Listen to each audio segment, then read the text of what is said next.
Welcome friends, welcome back to my YouTube channel eco tutorials. आज का मेरा topic बहुत इंटरेस्टिंग है। टॉपिक है de dollarization, is it possible. Friends, सबसे पहले तो हम समझेंगे ये डी डॉलराइजेशन क्या है, उसको बताऊंगा। लेकिन इससे पहले कि डी डॉलराइजेशन पे आए, हम पिछले जब से प्रेसिडेंट ट्रंप ने नया टेन्योर शुरू किया है उसको देखें, एनालाइज करें, तो हमने क्या देखा है कि ट्रंप साहब के नए रजीम में उन्होंने एक ट्रेड वॉर पूरे वर्ल्ड के साथ शुरू की हुई है कि ये मेरी वेल डिफाइंड पॉलिसीज हैं, यू फॉलो इट। अगर आप इसको फॉलो नहीं करेंगे तो मैं आप पे टैरिफ लगाऊंगा। आप इस कंट्री से ट्रेड करो, इससे ट्रेड ना करो। अगर करोगे तो आप पे ये टैरिफ बैरियर्स लगाए जाएंगे। इंडिया को कहा कि आप रशिया से ट्रेड ना करो, चाइना पे ट्रेड वॉर की, चाइना के साथ ट्रेड वॉर की। और इसी तरह सिर्फ इंडिया चाइना की बात नहीं है, इंडिया, चाइना, रशिया, हर कंट्री, बांग्लादेश, सब पे उन्होंने पहले अपनी अपनी कंडीशंस लगाई और फिर कहा जी अगर ये कंडीशंस पूरा करोगे तो टैरिफ कम, नहीं करोगे तो ज्यादा। इंडिया पे 100% से ज्यादा टैरिफ लगा दिया। बाद में धीरे धीरे करते हुए यूएस इंडिया ट्रेड एग्रीमेंट की बात हुई। अभी भी आपको पता है कि इस टाइम टीम आई हुई है और वो ट्रेड एग्रीमेंट फाइनलाइज करने की बात कर रहे हैं। इस गल्फ वार में उन्होंने कहा जी अच्छा, पहले कहा जी रशिया से आप ऑयल नहीं ले सकते और इंडिया डिट्रैक्ट कि अच्छा जी नहीं लेते। और फिर कहा जी अच्छा, वार के कारण ये आपकी ऑयल रूट्स डिस्टर्प्टेड है, 1 महीने के लिए आप फिर ले लो। उसके बाद फिर रोका, फिर 1 महीने की इजाजत दी। So that's a terrible situation when one country's economic policies are followed, are being directed by other कि आप ऐसा करो, नहीं करोगे तो ऐसा होगा। और ये सिर्फ इंडिया का एग्जांपल नहीं, थ्रू आउट वर्ल्ड में उन्होंने ऐसा किया। और most of the country accept I should say China and Russia, they were towing his line. जो वो कहते थे वो कर रहे थे। तो क्वेश्चन ये उठता, अब ये इवन दिस यूएस से ईरान वॉर में आप देखो कि कैसे रशिया, अमेरिका एक बिग बॉस की भूमिका में है कि आप ऐसा करो, नहीं तो मैं ये कर दूंगा, वो कर दूंगा। तो down the line different countries ने ये महसूस करना शुरू किया कि यूएसए की डोमिनेंस बढ़ती जा रही है। अब उस डोमिनेंस का मेन कारण है कि जितना भी वर्ल्ड का ट्रेड है, मोर देन 90% वो डॉलर की टर्म्स में होता है। ये डॉलर जो है इसको इकोनॉमिक पावर दे रहा है टू रूल द वर्ल्ड। हर चीज का ट्रेड जो है डॉलर के टर्म्स में हो रहा है। जितना भी एक्सटर्नल ट्रेड, इंपोर्ट एक्सपोर्ट हो रहा है, that is in terms of dollar. तो बात होने लग पड़ी डी डॉलराइजेशन की। इसी का यही टॉपिक है मेरा, डी डॉलराइजेशन। सबसे पहले तो समझेंगे डी डॉलराइजेशन क्या है और ये क्या वाकई ये पॉसिबल भी है या नहीं। डी डॉलराइजेशन देखते हैं। सबसे पहले let us define de dollarization. देखो, बड़े ध्यान से देखो, what is de dollarization. De-dollarization refers to global reduction of reliance on US dollar in global trade, finance and reserves as country look for alternative currencies and payment system। कि सारा trade US में dollar में है, reserve भी आपके dollar के terms में कुछ परसेंटेज है। तो कंट्रीज ये कहते हैं कि हम इससे थोड़ा सा ऑल्टरनेटिव देखें, कंट्री टू कंट्री एग्रीमेंट करें। जैसे किसी टाइम पे रशिया के साथ इंडिया का रुपी एग्रीमेंट था कि हम आपको पेमेंट रुपी में करेंगे। रुपी में करेंगे तो नेचुरल है कि वो इंडिया से खरीदेंगे, एक्सपोर्ट भी करेंगे। तो कहा कि इससे ऑल्टरनेटिव देखने की जरूरत है। फिर पढ़ो, de dollarization refers to gradual reduction of reliance on US dollar in global trade, finance and reserves as countries look for alternative currencies. की भी ट्रेड यूएस डॉलर की जगह पर कहीं और किया जाए। देखो, पिछले दिनों में आपको पता है गोल्ड और सिल्वर का प्राइस, और जितने वर्ल्ड के मेजर बैंक्स थे, central banks, they started accumulating these precious metals.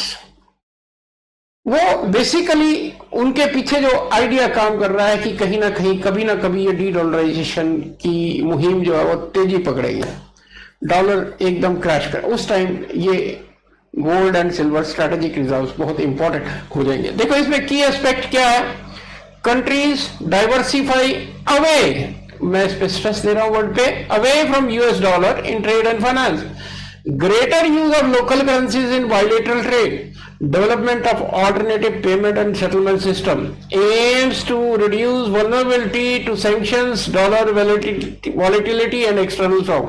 कि ये जो सैंक्शंस लगाते हैं, डॉलर का अप डाउन होना, ये पूरे ट्रेड को इफेक्ट करता है, इससे कहीं ना कहीं कोई ऑल्टरनेटिव देने की जरूरत है।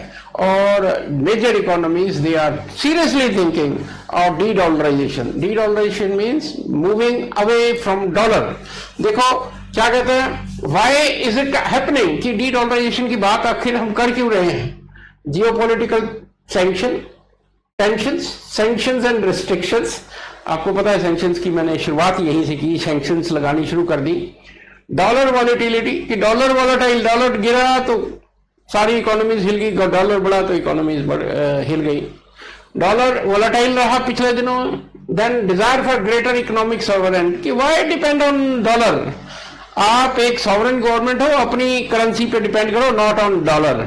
तो ये चार मेजर पॉइंट थे, geopolitical tension, sanctions and restrictions, dollar volatility and desire for economic sovereignty।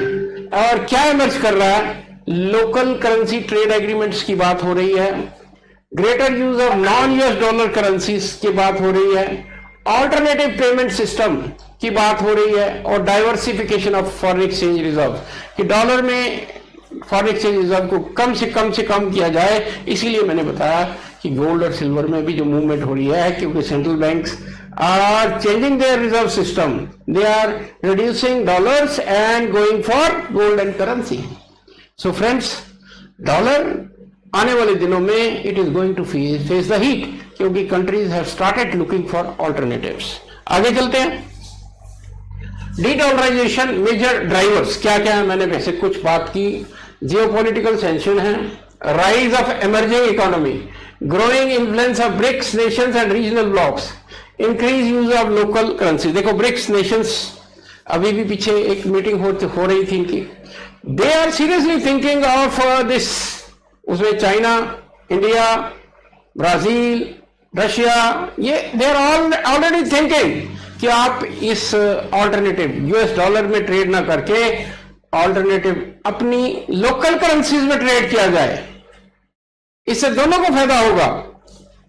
Rise of emerging economy, reducing exchange rate risk कि direct settlements in domestic currencies, lower conversion cost, minimises dependence on कि आपका जो exchange trade है वो ये नहीं कि dollar बढ़ गया तो इंपोर्ट एक्सपोर्ट अफेक्टेड है, डॉलर कम हो गया तो इंपोर्ट। तो मेन चीज ये है, तीन पहले बोली, geopolitical sanction, rise of emerging economies, reducing exchange rate risk, diversification of foreign exchange reserve, ये बता ही चुका। टेक्नोलॉजिकल इनोवेशंस, डिजिटल पेमेंट्स का जमाना आ गया, digital payment system and central bank digital currencies, faster cross border transactions without relying on dollar. Cross border transaction अगर local currencies में है तो फास्ट होगा।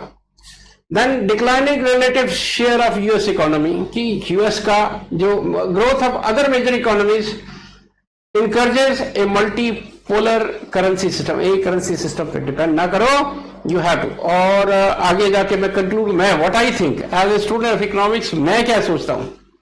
सो ब्रिक्स में जो बात मेन हो रही है वो है लोकल करेंसी सेटलमेंट्स की, डिजिटल पेमेंट्स की, gold and non dollar assets की बात हो रही है। तो एक तरह से BRICS has taken a lead in this thing. Then next चलते हैं, that is effect of dollarization on dedollarization on dollar prices. क्या होगा अगर डी-डॉलराइजेशन हो जाता है? जो डाउनवर्ड प्रेशर डालेंगे वो ये है, demand for global demand for US dollar will fall अगर डी-डॉलराइजेशन हो जाता है। Shift in central bank reserves in form of US dollar will fall. Less US dollar pricing in commodities, जो हर कमोडिटी का प्राइस आप यूएस डॉलर में fix करते हो वो कम होता जाएगा। स्ट्रॉन्गर अल्टरनेटिव करेंसीज स्ट्रांग होती जाएंगी और आपका कॉन्फिडेंस बढ़ता जाएगा। तो फ्रेंड्स पॉजिटिव देखने में आता है। फिर देखो कि डॉलर की डिमांड कम, सेंट्रल बैंक के reserves in form of this US dollar come, pricing of commodities in US dollar come, strong alternative currencies, और सबसे बड़ा कि आपका कॉन्फिडेंस बूस्ट होता है। Our factors that may support or offset dollar prices, safe haven status in times of uncertainty still move to कि भाई क्या चीज है जो इसको रोक लेगी।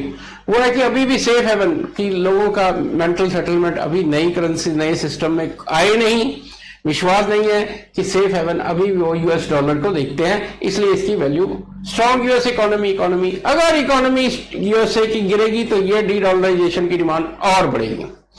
Deep and liquid financial market, the size depth and liquidity of US market continue to support demand for, कि जो इनकी डेप्थ है यूएस मार्केट्स की वो इसको सपोर्ट करती है।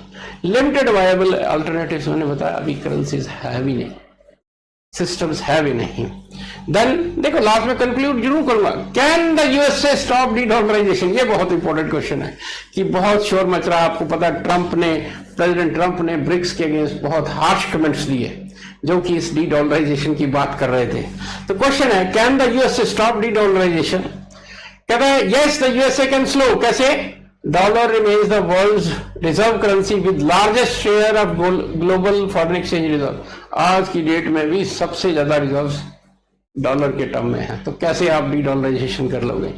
Most international trade still dollar, deep and liquid US financial markets, military and geopolitical influence जो है यूएसए का ये यूएस डॉलर को, SWIFT and global banking system continue to rally heavy on US, की ग्लोबल बैंकिंग सिस्टम अभी भी US dollar पर dependent है। Economic stability and rule of law makes US assets attractive during crisis, then US innovation and economic, तो ये point क्या है, economic size ये भी डी डॉलराइजेशन को नहीं सपोर्ट करता। तो पॉइंट क्या निकला कि डी डॉलराइजेशन अगर आप आउटवर्डली देखें तो डॉलर अभी भी बहुत स्ट्रांग है और इसका इम्पैक्ट अभी भी बहुत ज्यादा है।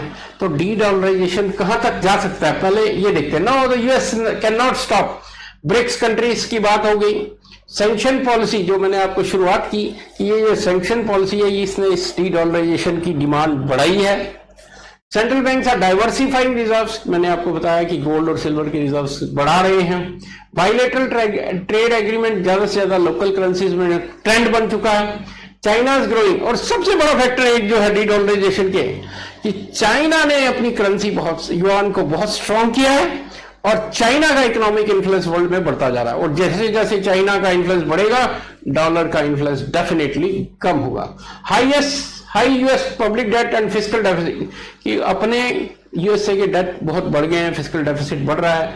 De dollarization is gradual, the trend is difficult for any single, देखो निष्कर्ष क्या निकालता हूं मैं फ्रेंड्स, देखो de dollarization down the line से 10 ईयर 20 ईयर और से 5 ईयर 6 ईयर ट्रेंड तो शुरू हो गया, स्लोली ये बढ़ेगा, डेफिनेट बढ़ेगा, लेकिन आज की डेट में अभी भी डॉलर बहुत ज्यादा स्ट्रांग है और इस ऑल्टरनेटिव सिस्टम की डी डॉलराइजेशन की नीड ऑफ द आवर है। अगर यूएसए का इनफैक्ट प्रेसिडेंट ट्रंप के आने के बाद ये महसूस हो रहा है कि इस यूएसए की डोमिनेंस को अगर आपने ब्रेक करना है तो डी डॉलराइजेशन इज इनवाइटेबल और more and more countries will move towards this de dollarization. और मैं as a student of economics अगर कंक्लूड करूं तो मैं कहूंगा yes there must be de dollarization, कुछ स्ट्रेटेजिक एरियाज में छोड़ के बाकियों में डी डॉलराइजेशन कर दो। You should not be wholly dependent on dollar trade और आप इसको डिडॉलराइजेशन करनी जरूरी है। This is my presentation for today, बड़ी छोटी सी प्रेजेंटेशन है, I hope you will like it and do subscribe my channel, I will continue to come with such interesting videos. Thank you.